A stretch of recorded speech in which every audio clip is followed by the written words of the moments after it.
प्रिय दर्शकों, किसी दिल्ली के एक सज्जन ने एक प्रश्न किया है कि सर, मैं प्रार्थना तो करता हूँ लेकिन प्रार्थना होती नहीं। कारण क्या है ये मुझे नहीं पता, आप थोड़ा सा स्पष्ट करें। प्रार्थना क्यों नहीं होती, इसका मैं उत्तर दूं, उससे पहले आपसे निवेदन है कि चैनल को सब्सक्राइब करें, शेयर करें और उचित कमेंट्स करें। प्रार्थना क्यों नहीं होती, एक उदाहरण देता हूँ, आपको स्थिति क्लियर हो जाएगी। उदाहरण ये है, कोई 4 मंजिल का मकान है और आप प्रथम मंजिल पर खड़े हैं। आप सोचते हैं कि प्रथम मंजिल पर खड़ा रहूं और चौथी मंजिल के प्रवेश का अनुभव कर लूं, ये कदापि नहीं होगा।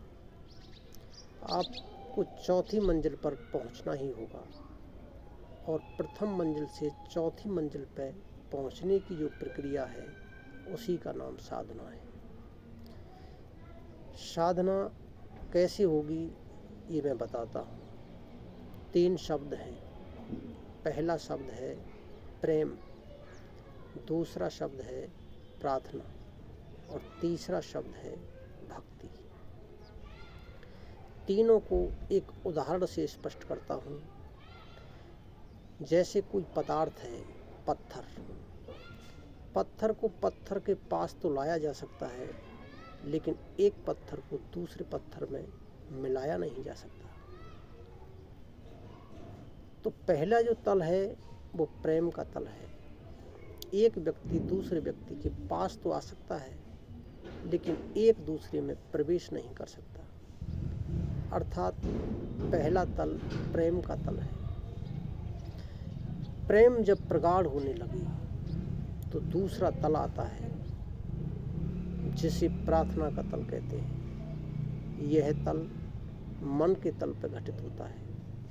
उदाहरण दूं, पानी को जब पानी में मिलाया जाए तो दोनों पानी एक हो जाते हैं। अर्थात मन के तल पर जीने वाले व्यक्ति के जीवन में प्रार्थना घटित हो जाती है, क्योंकि वो तरल पदार्थ की तरह होता है, पत्थर की तरह नहीं। इसी तरह एक तीसरा भी तल है जो भाप का तल है। जैसे पानी को हमने गर्म किया और भाप बना, तो भाप का जो ऊर्ध्वगमन है वो उस व्यक्ति के जीवन में घटित होगा जिसके जीवन में भक्ति आ गई।